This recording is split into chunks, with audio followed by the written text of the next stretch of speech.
Sebagai warga Indonesia yang baik, kita yang sudah memiliki penghasilan di atas penghasilan tidak kena pajak atau PTKP mempunyai kewajiban untuk melaksanakan kewajiban perpajakan.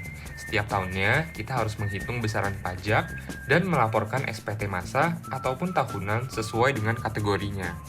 Dalam membayar pajak, kita harus mengetahui terlebih dahulu penghasilan neto atau bersih yang kemudian akan menjadi dasar untuk dikalikan dengan tarif yang berlaku. Nah, biasanya sih terdapat kesulitan bagi orang-orang yang tidak melakukan pembukuan dalam menentukan dasar perhitungan yang nantinya akan dikalikan dengan tarif pajak yang terhutang. Halo semua, perkenalkan nama saya Mas Ahmad Astardilan dari Departemen Ilmu Administrasi Fiskal tahun 2023 Universitas Indonesia. Nah, pada kesempatan kali ini saya ingin membahas mengenai suatu topik, yaitu Perlakuan terhadap orang pribadi yang menjalankan kegiatan usaha. Tapi sebelum kita ke arah sana, mungkin bakalan lebih baik kalau kita juga mengetahui perbedaan perlakuan antara wajib pajak yang melakukan kegiatan usaha dengan wajib pajak yang melakukan pekerjaan bebas. Nah, pasti pernah penasaran kan dengan perbedaannya? Mari kita bahas. Nah, sebelumnya kita bakalan ngebahas terlebih dahulu mengenai perlakuan terhadap wajib pajak yang melakukan pekerjaan bebas. Nah, jadi sebenarnya apa sih yang dimaksud dengan pekerjaan bebas itu? Jadi, pekerjaan bebas itu memiliki pengertian sebagai pekerjaan yang dilakukan oleh orang pribadi yang mempunyai keahlian khusus sebagai usaha untuk memperoleh penghasilan yang tidak terikat oleh suatu hubungan kerja, seperti dokter, notaris, dan akuntan. Nah, bagi wajib pajak yang melakukan pekerjaan bebas dan memiliki omset di bawah 4,8 miliar, NPPN sebagaimana dijelaskan dalam Undang-Undang Pajak Penghasilan Pasal 14 hadir sebagai solusi dari kesulitan dalam menentukan penghasilan neto yang diterima ataupun diperoleh oleh wajib pajak. Nah, jadi NPPN ini dapat digunakan oleh wajib pajak dalam perhitungan penghasilan neto dalam 1 tahun berjalan sebagai dasar perhitungan PPh pasal 25 dan PPh pasal 29 yang terutang.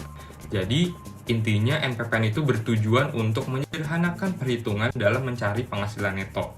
Setelah mendapat besaran penghasilan neto, wajib pajak dapat menghitung besaran PPh terutang untuk kebutuhan pembayaran dan pelaporan pajaknya. Tapi sebenarnya siapa sih yang boleh menggunakan fasilitas NPPN ini? Tentunya nggak semua orang ya. Jadi, NPPN yang diatur dalam Undang-Undang Pajak Penghasilan Pasal 14 dijelaskan lebih jelas di Peraturan Direktorat Jenderal Pajak Nomor P17 Tahun 2015 tentang norma perhitungan penghasilan neto. Wajib pajak yang berhak menggunakan NPPN memiliki persyaratan sebagai berikut. Yang pertama, itu peredaran bruto dalam 1 tahun kurang dari 4,8 miliar. Yang kedua, menyelenggarakan pencatatan. Nomor 3, memberitahu kepada Dirjen Pajak dalam jangka waktu 3 bulan pertama dalam tahun buku. Jika wajib pajak tidak memberitahu, maka dianggap memilih menyelenggarakan pembukuan. Dan yang keempat, wajib pajak orang pribadi yang menyelenggarakan pencatatan dan menerima atau memperoleh penghasilan yang tidak dikenai pajak penghasilan yang bersifat final. Nah, sebelum kita lanjut mungkin kita perlu tahu sebenarnya apa sih perbedaan antara pembukuan dengan pencatatan? Jadi, berdasarkan Undang-Undang Ketentuan Umum dan Tata Cara Perpajakan Pasal 1 Nomor 29, pembukuan adalah suatu proses pencatatan yang dilakukan secara teratur untuk mengumpulkan data dan informasi keuangan yang meliputi harta, kewajiban, modal, penghasilan dan biaya, serta jumlah harga perolehan dan penyerahan barang atau jasa yang ditutup dengan menyusun laporan keuangan berupa neraca dan laporan laba rugi untuk periode tahun pajak tersebut.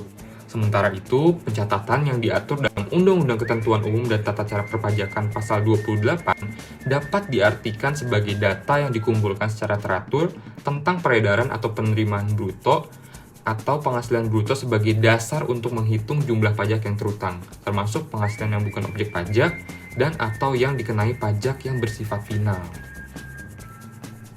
Jadi dari situ kita bisa simpulkan bahwa dalam pencatatan itu hanya perlu mencatatkan peredaran brutonya saja dalam satu periode waktu dan tidak diperlukan rincian seperti halnya dalam pembukuan. Jadi untuk menyimpulkan, wajib pajak yang melakukan pekerjaan bebas yang memiliki omset di atas 4,8 miliar diwajibkan untuk melakukan pembukuan dan tidak diperkenankan untuk menggunakan fasilitas NPPN.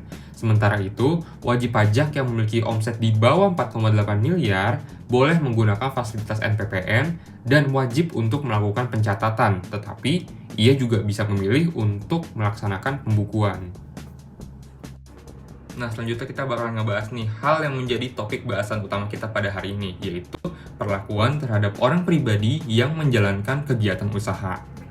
Nah, jadi setelah tahun 2013, wajib pajak dengan peredaran bruto kurang dari 4,8 miliar, perlakuannya itu dibedakan antara wajib pajak yang menjalankan usaha dengan wajib pajak yang menjalankan pekerjaan bebas. Di mana wajib pajak yang menjalankan kegiatan usaha itu menggunakan scheduler taxation atau PPh final, dan wajib pajak yang melakukan pekerjaan bebas itu menggunakan NPPN. Berikut adalah pasalnya.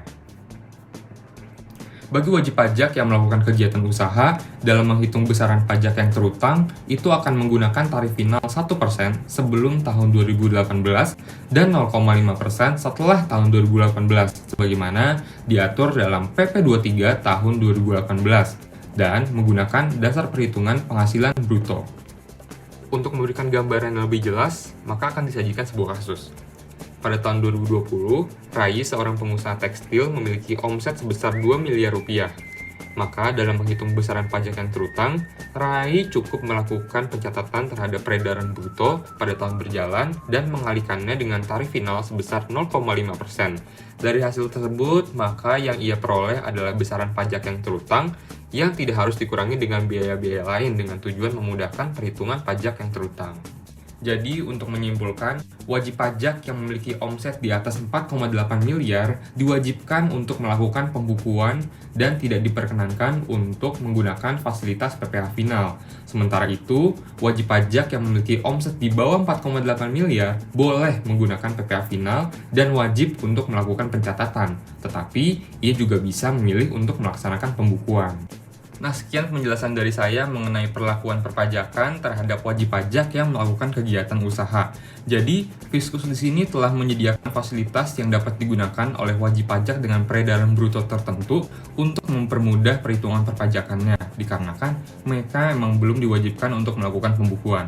Wajib pajak yang menjalankan usaha hanya perlu untuk mengalihkan peredaran brutonya dengan tarif final untuk mencari besaran pajak yang terutang. Diharapkan, dengan presumptive tax policy, wajib pajak dapat patuh dalam menjalani kewajiban perpajakannya dan berkontribusi terhadap penerimaan negara. Sekian penjelasan dari saya, terima kasih.